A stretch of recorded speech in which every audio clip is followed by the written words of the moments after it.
On a stormy evening, Clara drove her weathered car down the overgrown path leading to the mansion. The sky cracked with lightning as she stepped out, the chilling wind biting at her skin.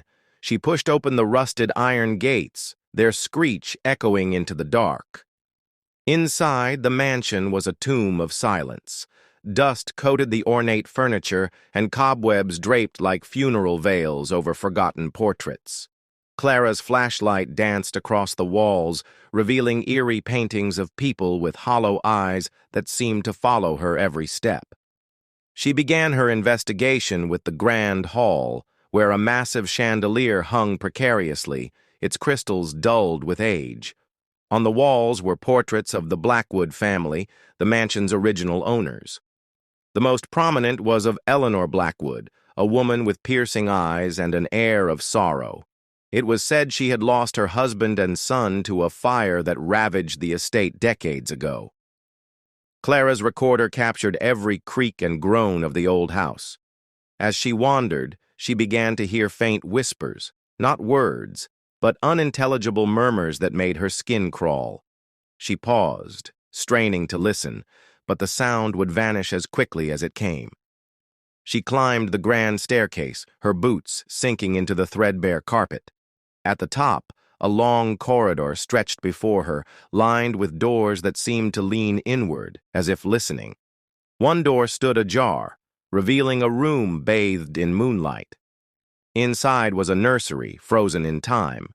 A small rocking horse sat in the corner, its paint peeling, and a mobile hung above a crib, swaying gently though there was no breeze. On the wall, a handprint, small and childlike, was smeared in what looked like ash. Clara's breath quickened. "Is someone here?" she called out, her voice trembling. The whispering grew louder. It seemed to come from everywhere and nowhere. Her flashlight flickered, plunging her into near darkness. Panic surged as she felt a sudden chill brush past her. In the faint light, she saw movement, a shadow darting across the room. Clara froze. "Who's there?" she demanded. A child's laughter echoed, high and chilling. Then a voice, soft, almost pleading. "Help us!" Clara spun around, but no one was there. Her instincts screamed to leave, but her curiosity anchored her in place. She followed the voice to the master bedroom, where a grand canopy bed stood draped in tattered curtains. On the floor was a journal, its leather cover cracked with age. She picked it up and flipped through the brittle pages. It belonged to Eleanor Blackwood. The entries were frantic, detailing her grief and guilt over the fire.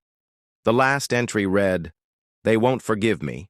They are still here, watching, waiting." The room grew colder. Clara's breath fogged in the air as the door slammed shut behind her. The whispers turned into screams, angry, sorrowful, accusing.